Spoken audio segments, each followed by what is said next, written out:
Hi guys, so this is the last part of the tutorial.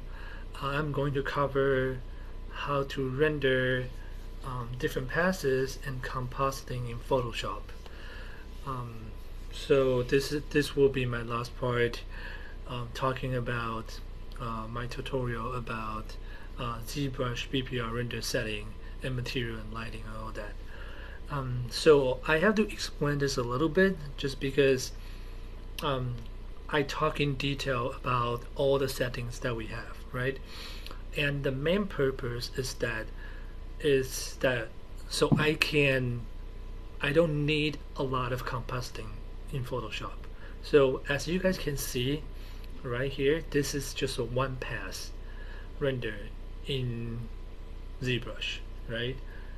So this is totally one pass, right? All I have is a main light and the ring light on the side. But since I have my and you guys all know the number, right? So I have my shaded part, I have my depth, my shadow, my AL, my mask, and my SSS. And we talk about all the detail about the settings. So all the setting to me it's pretty good. So that's why I can do a good render like this. But different people have different approaches on their final images. I personally prefer that I want to do most of work in ZBrush, but a lot of other artists they might rendering like before I was doing this as well. I would render different lighting, um, and like a spec map. I would render um, the AO, the color, all separate passes, and then combine them one by one layer by one layer in Photoshop. But since I spent a lot of time study the material, the lighting, and the render setting, right now it reduced a lot of work for me, and I can just render a good pass like this just in ZBrush. Alright, so this tutorial will be pretty simple and easy and short just because it doesn't require a lot of work to do a final presentation render after this. So I will give you guys two examples. It's not this image. This image basically is the image that I give you. You guys see from the front, from the side, and two side. Let me see if you can find it. Yeah, so this is the image, right? Basically, it's almost the same. And I didn't really do anything in Photoshop. This is just one pass render from this side, and this side. So the final is like this for this render, and right now this is on the render pass. If I click it off, you guys will see it actually look like this when it's not rendered. So the only thing that I did different or I didn't explain is okay. So this is the main light that I have. You can tweak the color, you can tweak the intensity that you want. Just try it and trying to find the good number that you think it would good for your character and for your presentation. I would say it would be different for each person. And then I add a rim light on this side. Just click this, and the intensity that I set it up for 3.5, which is really high. I want that kind of bright rim light on the side. So click it, want it to show, and I will turn this light, the main light, off so you guys can see what's the rim light looks like.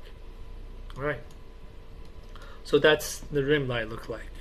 Alright, since I have a lot of setting, so the shadow, the AO, it might be a little bit different than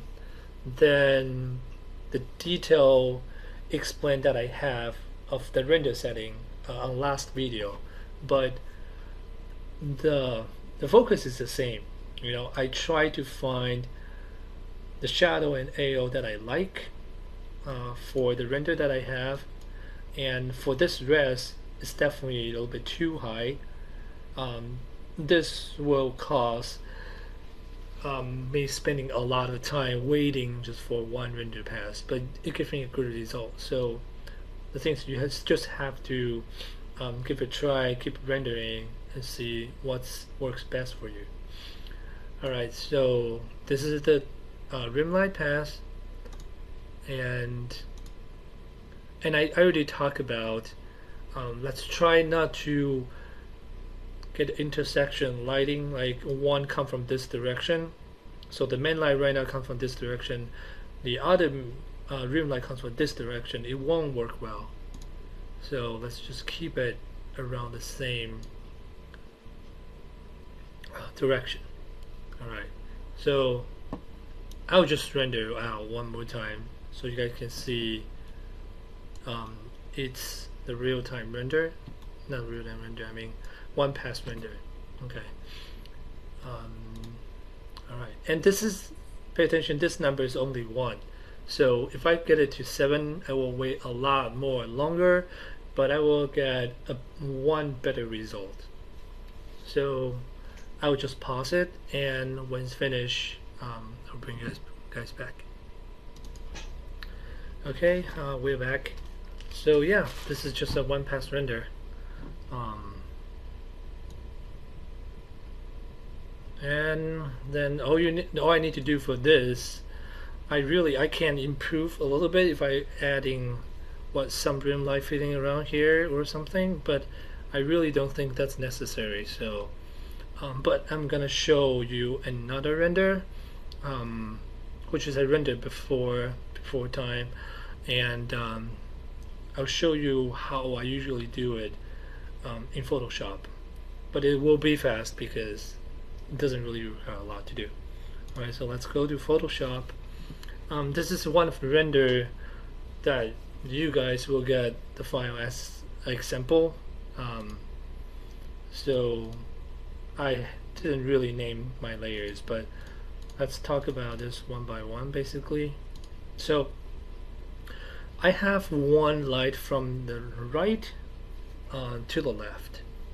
Alright, so this is kind of situation that I think it's not good rendering just in ZBrush, just because I want a light coming from here, from right side to left, but I want the left side to have the rim light. The reason being, so you guys can see the seconds first.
Hi guys, so here is the second final render that I have. So I will show you guys all the passes first. I'm going to show you how did I compasting in Photoshop to create this image. Alright, so there's not a lot to talk about. I'll just say that at first. You guys will know why. So this is SSS. And this is the shadow. I have two shadows because I can explain this a little bit. So I have shadow 2. So look at the difference between here. Here's what I want more. Alright, so before this one is almost have nothing here. It's really light. I want more gap and want more deeper shadow right here. So I ended up using shadow 2, which is this one, because this is the difference. With mask, depth, AO, and this 2 is I have the main lighting right here, and the other one is the main lighting adding the rim light render together. Alright, so I have everything on the top of here. Main, AO, shadow, SSS, blur, and noise, and then we'll talk about that later, but let's start it from the main. Okay, why did I do this? Because I think the material reading here is a little bit weird, and I don't like when I have the lighting over here and in the back part it shouldn't have any lighting, because I didn't have any rim light right here and it's still catching the lights. Alright, so I'm just using the main light to kind of paint it off, and I adding some detail back as well, just using the mask part.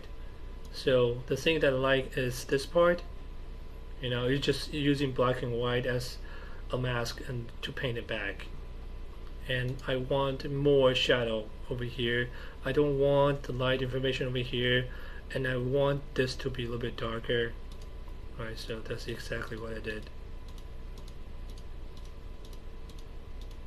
Okay, so that's the main light part. The AO part.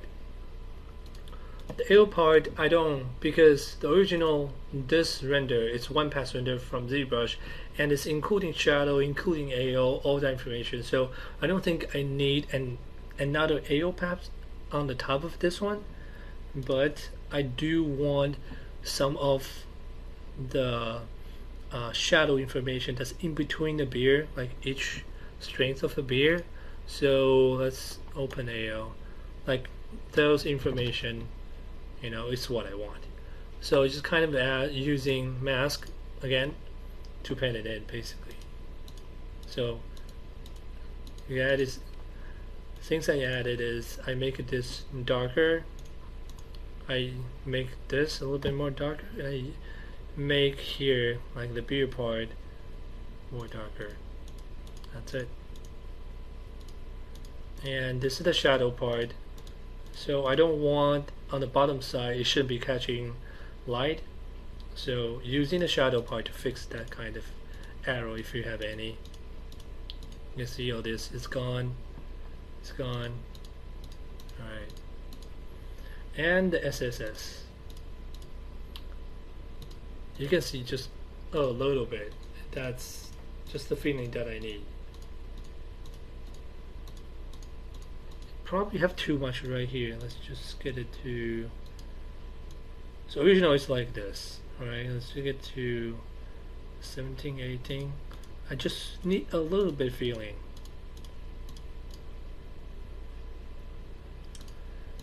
And blur again, Control E, Control A. So select all, Control C, paste.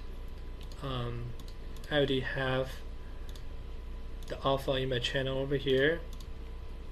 Just go to filter, blur, select the lens blur, and my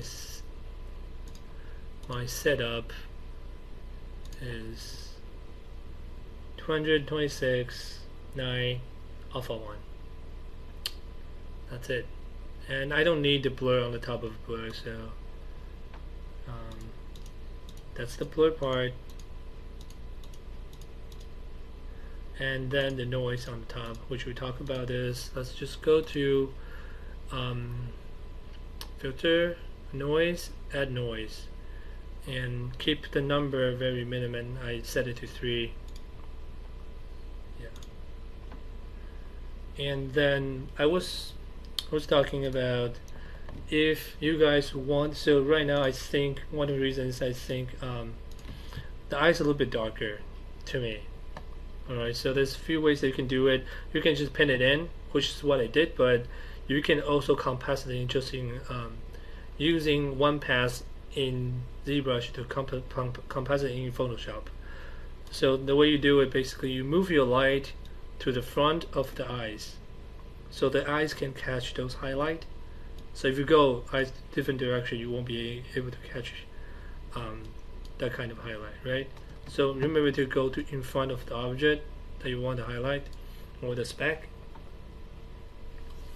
and then you can catch those highlight. Just export it out, and then just using like lighten to make the light upon on the top, and using mask to paint it in. But in this case, I just adding a little bit speck in the eyes, and I used dodge tool to make the eyes a little bit brighter.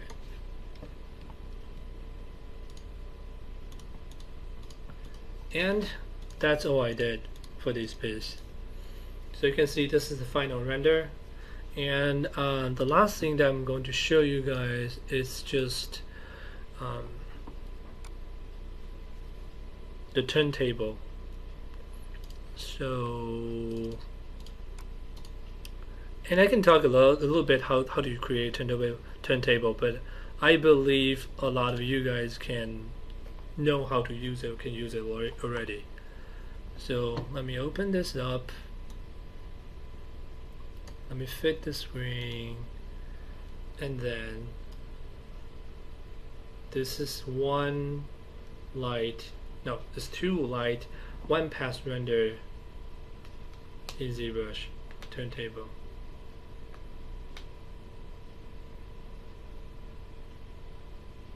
So you can see this is not one of my professional work.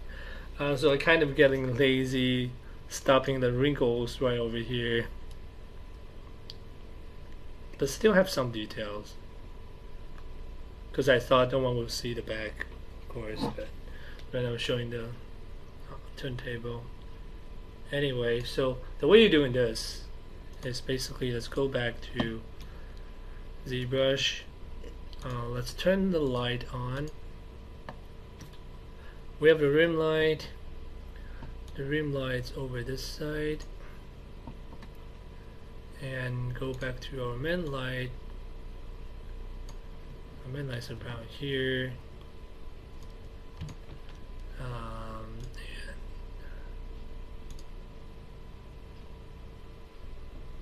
the main light.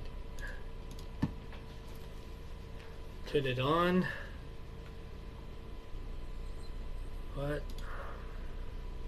It's lagging a little bit, sorry. Turn it on. Turn the texture on. Alright.